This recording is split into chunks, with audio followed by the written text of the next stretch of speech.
En estos días tan complejos hemos querido hacer un paréntesis para mirarnos a nosotros mismos, cómo estamos enfrentando este estallido social, qué implicancias, qué problemas psicológicos eventualmente podría generar tanto en nosotros como en quienes nos rodean. Son algunos de los temas que vamos a abordar con la psicóloga y analista de APET, Josefina Figueroa. Bienvenida, Josefina, ¿cómo está? Muy bien, gracias. Gracias por invitarme. Bueno, esta visita está en el marco del encuentro que está organizando el Mercurio para este viernes 22 a las 8:45 de la mañana. Los queremos invitar a que ustedes pueden participar. La verdad es que va a estar muy interesante junto a Josefina, distintos expertos para poder abordar y darle también las herramientas para poder manejar estos momentos tan difíciles. Toda la información la pueden encontrar en encuentroselmercurio.com. Tiene toda la información ahí, hay cupos disponibles, esta instancia la acaban de abrir especialmente para poder abordar la alta demanda que han tenido por estas materias. ¿Cómo lo han visto ustedes? En general uno tiende a mirar mucho las noticias y a ver lo que está ocurriendo y nos fijamos poco en lo que pasa con nosotros mismos. Ese es un gran tema, ¿eh? Yo lo que me gustaría partir, porque como el tema del encuentro que vamos a tener el viernes, es cómo encauzar o cómo manejar las emociones. Lo primero que yo quiero establecer, digamos, es que para incluso decir que tenemos emociones, tenemos que recurrir a un órgano nuestro, que es, fíjate que es invisible, intangible, eh, nos fijamos poco que lo tenemos, no está incluido en los chequeos de salud, sin embargo nos acompaña siempre, es portátil, o sea, tiene una cantidad de propiedades increíbles y además sabe muy bien cómo hacer las cosas porque nosotros somos una especie que hemos tenido milenios de adaptación. Bueno, ¿adivinas qué puede ser ese órgano? Se llama la mente. Claro, que le piensa el corazón en el sentido del sentimiento, No, pero en no la en el mente sentido está físico. todo, ¿no es cierto? En la mente está el corazón, están las emociones, está todo. Sin embargo, lo mencionamos poco. Entonces, en momentos como este, tenemos que mirar, y eso es lo que yo quisiera ayudar a las personas, o más bien conversar, compartir con las personas que puedan venir, y lo hago con mis pacientes, con todas las personas con que converso, ayudar a mirar y a traducir lo que ocurre en la mente. Cuando alguien dice experto, aquí viene el experto, a mí me gustaría mucho establecer de que la expertise no es que yo vaya a hablar de algo muy nuevo que tú, por ejemplo, nunca has experimentado. Yo voy a traducir algo que tú experimentas todos los días porque tú tienes mente. Y para poder hacerme estas preguntas, tú me tienes que usar tu mente. O sea, no hace sentido completamente lo que nos van a decir. Es algo que Exacto. conecta con lo que ya hemos vivido. Totalmente. No solo eso, sino que estamos hablando como de una entidad que en momentos de crisis y en momentos de cambio se ve especialmente interpelada, ¿ya? Se ve especialmente exigida. Por eso tú preguntas, oye, ¿cómo se las han arreglado con lo que está pasando ahora? En fin, justamente porque la mente, este órgano que nos acompaña siempre, se ve tremendamente movido, ¿ah? Y excedido, ¿ah? Entonces, mi propuesta es que hablemos de qué es lo que pasa con la mente cuando se ve excedida, porque eso nos va a ayudar a comprender lo que las personas vivimos en estos periodos. Ahora, la mente siempre está presente, está funcionando 24/7, como se dice, ¿no? Ahora, y más encima, fíjate, tiene otra propiedad más increíble, que es mientras nosotros dormimos, ¿ah? Y el pensamiento de vigilia, ¿no es cierto?, está out, ¿no? Hay un pedazo de nosotros que sigue funcionando y que nos regala a la mañana siguiente un sueño o varios, si tienes Josefina, suerte. tú mencionas que en general está siempre con nosotros, siempre trabajando, pero es invisible. Exacto. Nos damos cuenta cuando ya tenemos un problema que colapsó en el fondo, Por ejemplo. cuando ya definitivamente nos pasa la cuenta Exacto. y no es algo que nos estamos preocupando permanentemente de mantener bien. No, y no sabemos bien cómo porque no nos hemos mirado tanto, porque mira, la mente tiene dos aspectos. Uno es qué es lo que pensamos. Tú ahora estás pensando cosas, porque me estás haciendo preguntas, qué sé yo, también pienso cómo contestar.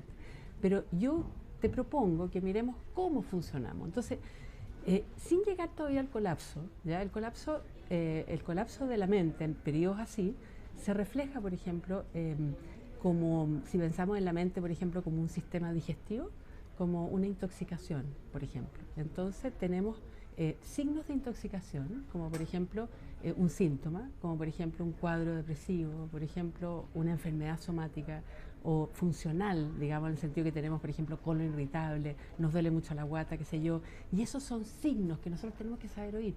No solo son enemigos de nosotros, ¿no?, que tenemos que curarlo, sino que también son mensajes de nosotros mismos para nosotros mismos. Entonces, podríamos conversar sobre la mente en general de todas las personas, cómo se manifiesta su presencia, ¿no es cierto?, y sus signos de cómo está funcionando en estos momentos. Por ejemplo, una cosa que pasa es que lo que ocurre muchas veces nos interpela a funcionamientos extremos. Y entonces, en general tenemos dos estados mentales, pongámosle, tenemos miles, pero pongámosle dos básicos. Uno, que es una mente, ¿no es cierto?, más sofisticada, con matices, que es en tiempos de paz.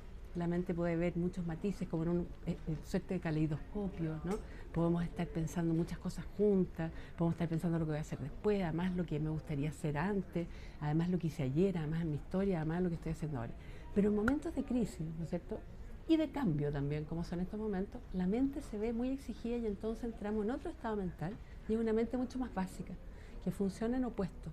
Por ejemplo, bueno, malo. Defínete. ¿Estás a favor o en contra? ¿No? Es una mente que empieza a acercarse peligrosamente a dogmas, ¿no?, a extremos. Ahora, eso se ve muy exacerbado en las redes sociales. Por supuesto. En que ahí es donde explotan y la violencia de definir, como dices tú, lo bueno y los malos, a quien sea pro y en contra de la causa. Esa es una mente colectiva funcionando en forma básica. Haciendo que en un tiempo normal uno podría eventualmente adherir en algunas cosas, en otras no, tener matices.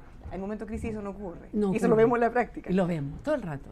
Entonces resulta que lo primero que tenemos que tratar de hacer nosotros las personas es que conversando, por ejemplo, tú ahora al ver que existen estos dos estados mentales, puedes ponerte a pensar, te pones como en un lugar, ¿no?, un poco equidistante de todo esto que está pasando y usas una función que también tiene tu mente y la mía, ¿no?, que se llama función reflexiva. Y estás mirando, fíjate la genialidad, cómo funcionamos, cómo funciona nuestra mente. No solamente qué dice nuestra mente, qué piensa, qué sé yo, mira, este piensa esto, este piensa, sino que cómo, en forma extrema, en forma muy básica. Esa es una mente básica.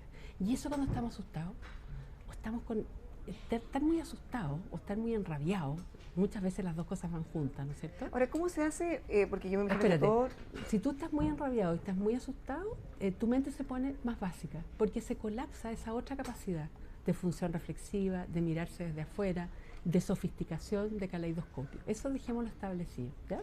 Una duda que me imagino que a todos nos ha pasado en algún momento, porque hay emociones que superan nuestra racionalidad. Exacto. Por ejemplo, Siempre, en este mismo caso, del extremo del malo, o sáquenlos a todos o tráiganlos, da lo mismo, uno se mira y de repente dice, a ver, yo racionalmente estoy de acuerdo, entiendo sus razones, por ejemplo, lo puedo entender, pero no puedo evitar sentir rabia, o odio, o emoción, o y me algo. colapsa la mente y digo, y entonces no estoy de acuerdo conmigo. Claro. Está muy bueno tu pregunta, porque quiero decir que tú estás contándonos, ves tú cómo tu mente sabe todo, algo que tu mente hace sola, que es que tiene un conflicto. Tu mente tiene un conflicto. Mucho, claro. En este caso tú me estás relatando un conflicto, ¿no? Que por un lado hay una versión de ti que dice una cosa, te dice, porque todos tenemos diálogos internos, que te dice, oye, pero está bien, las demandas, no sé qué. Sí, pero, dice otra parte tuya, pero estoy enojada, enrabiada, porque, ya sea porque no me los dan, o las porque demandas, rompieron, o porque rompieron todo, o porque los atacaron, o porque están atacando algo, qué sé yo.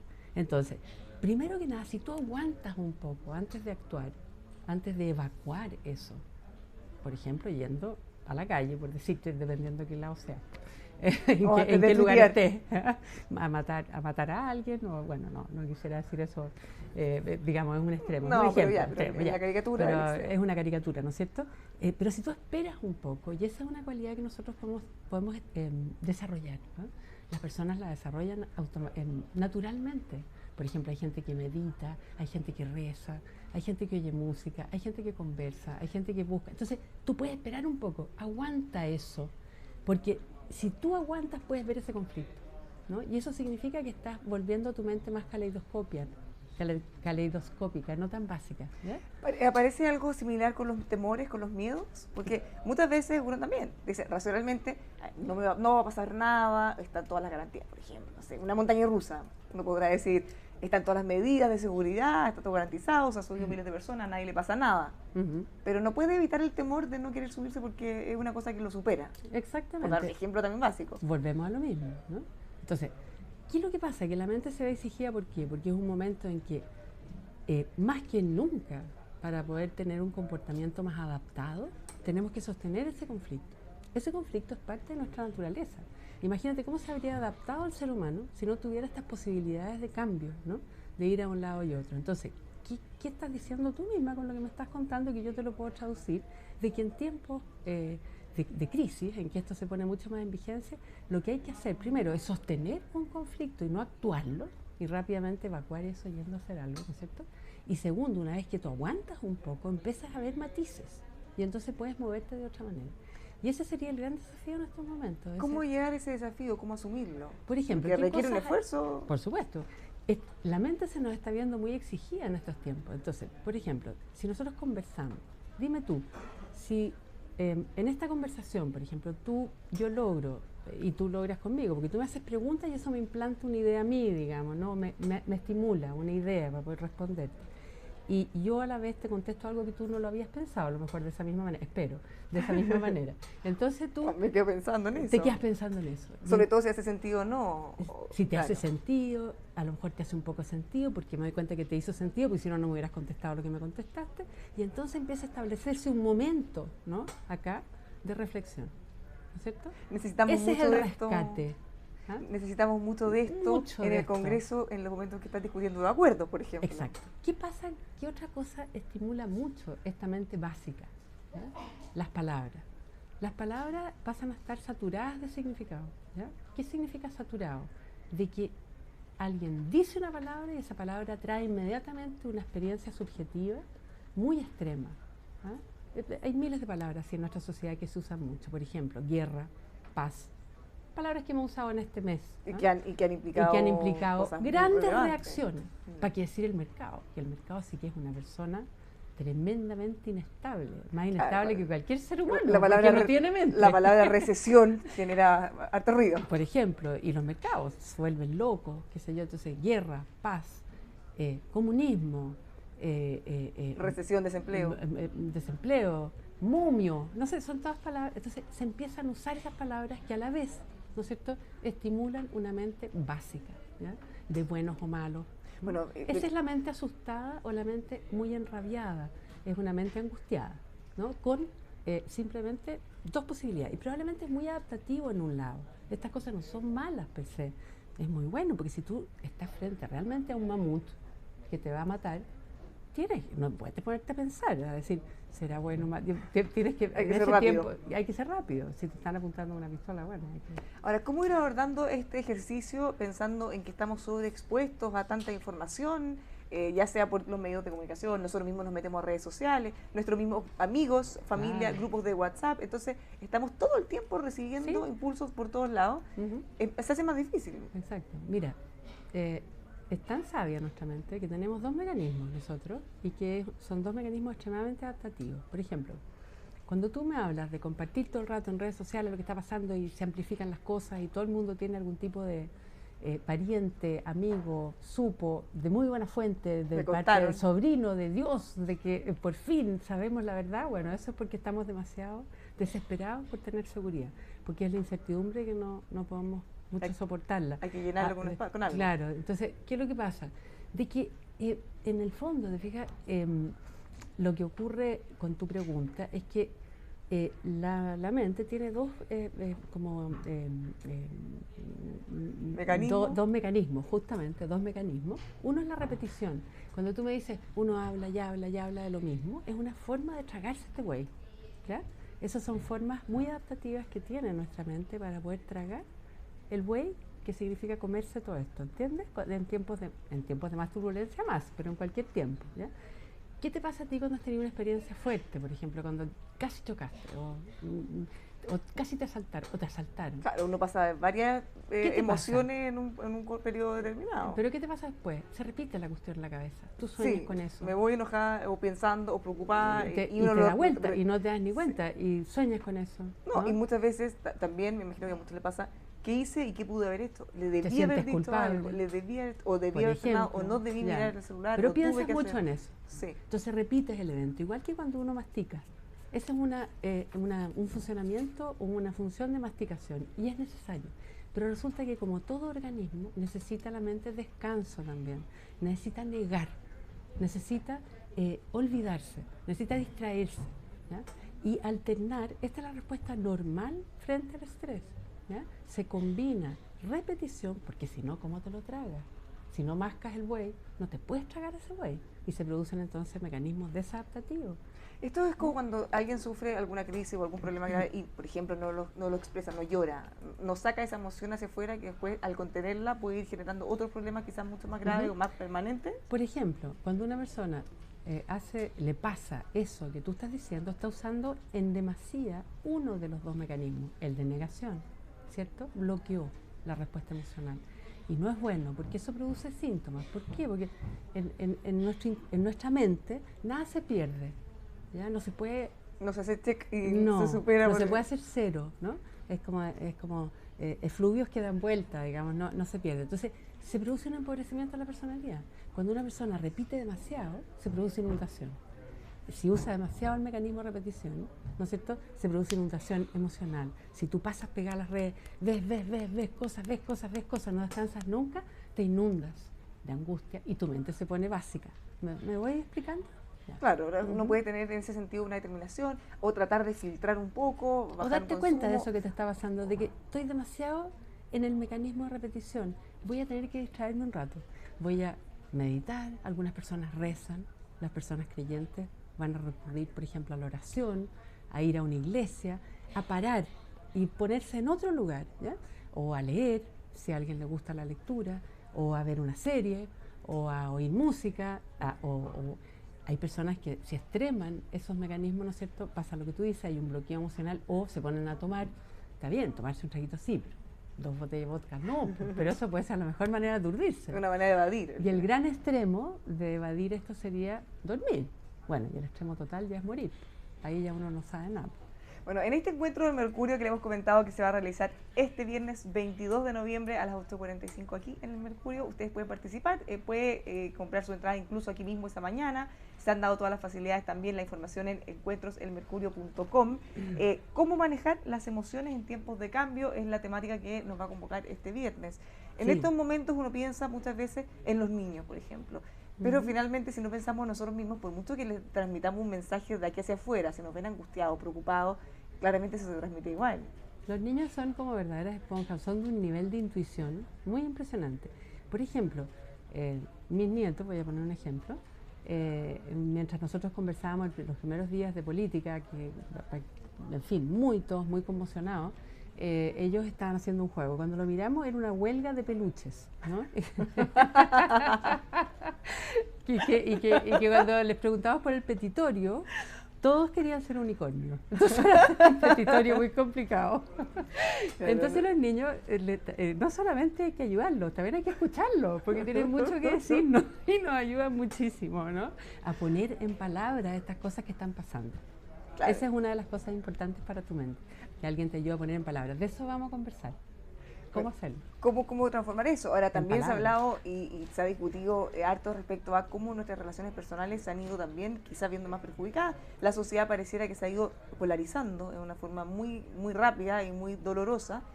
Familias, amigos han comenzado ya a tener roces.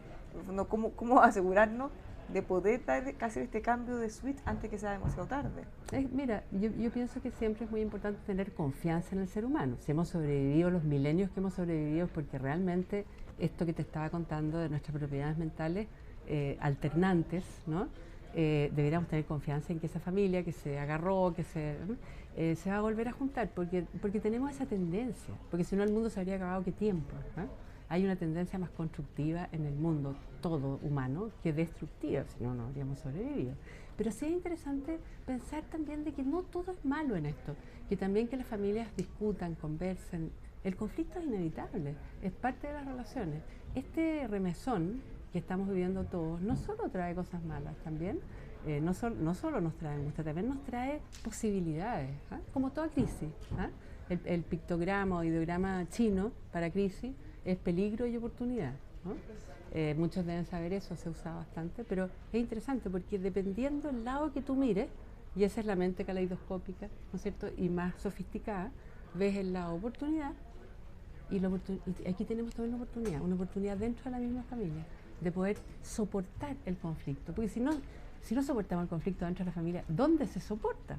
¿Ah? Finalmente, es un fenómeno que también se ha mencionado mucho, se le atribuye un modelo económico, me imagino que debe tener también otros orígenes, el individualismo. Claro. ¿Cómo se genera o cómo se va afirmando? Porque Ujú. obviamente influye mucho, ya que estamos hablando de las relaciones con otras personas. Eso me lleva, esa es una pregunta muy interesante porque nos lleva a unos grandes dilemas humanos. Y los grandes dilemas humanos, y los chicos también, no tienen resolución. Esto a lo mejor no es popular lo que voy a decir, no se resuelven nunca, ¿no? Se administran, se regulan, ¿no es cierto? Por ejemplo, la gran dicotomía libertad, o sea, todo lo que tiene que ver con el individualismo, el individuo, yo quiero ser libre, qué sé yo, con igualdad. ¿Entiendes? No, es que es imposible pensar en términos extremos o mente básica, porque entonces uno aplasta al otro, ¿no? Y entonces todo el tiempo estamos funcionando, ¿no es cierto? Moviéndonos. Y lo que hay que hacer ahora es regulación.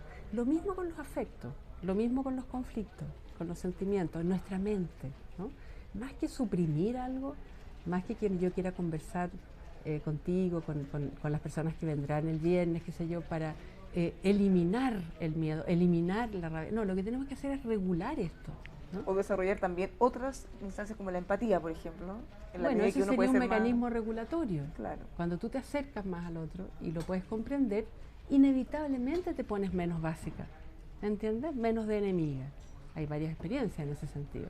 Sí, hay experiencias en que, en fin, a una serie de sujetos experimentales les dicen, denle un golpe de corriente a esta persona porque es muy porfiada, pero no le muestran la persona.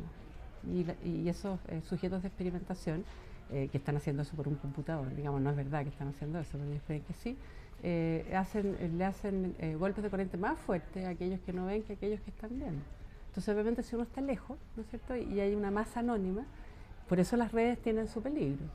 Y esto de reunirse en marcha, en fin, muestra la necesidad también de estar juntos mirándose. Bueno, son temas todos muy interesantes, pero no podemos tener pensamientos demasiado polares, porque eso no nos sirve, los seres humanos regulamos. Entonces, lo que tú preguntabas del individualismo, bueno, hay que ver cómo todo el tiempo está regulando, te fijas, el individualismo con la libertad, digamos, ¿no es cierto?, que trae el individualismo, con,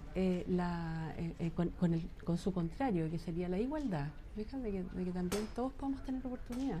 Tenemos que irlo. Estos golpes, ¿no?, son como signos de que esa regulación no está funcionando, ¿no?, y tenemos que restablecerla. Muchas gracias por esta conversación súper interesante, da para quedar reflexionando. Si usted quiere participar de este encuentro que se va a realizar en el Mercurio este viernes 22 a las 8:45 de la mañana, puede hacerlo, puede venir simplemente directo o también puede encontrar toda la información en encuentroselmercurio.com. Muchas gracias, nos quedamos reflexionando. Muchas gracias a ti. Vamos a esperar más herramientas el Muy viernes. buena Entonces, entrevistadora. Ahí gracias. contamos más cosas. Los dejamos invitados también a sumarse a esta reflexión y por supuesto seguir revisando nuestros contenidos en emol.com.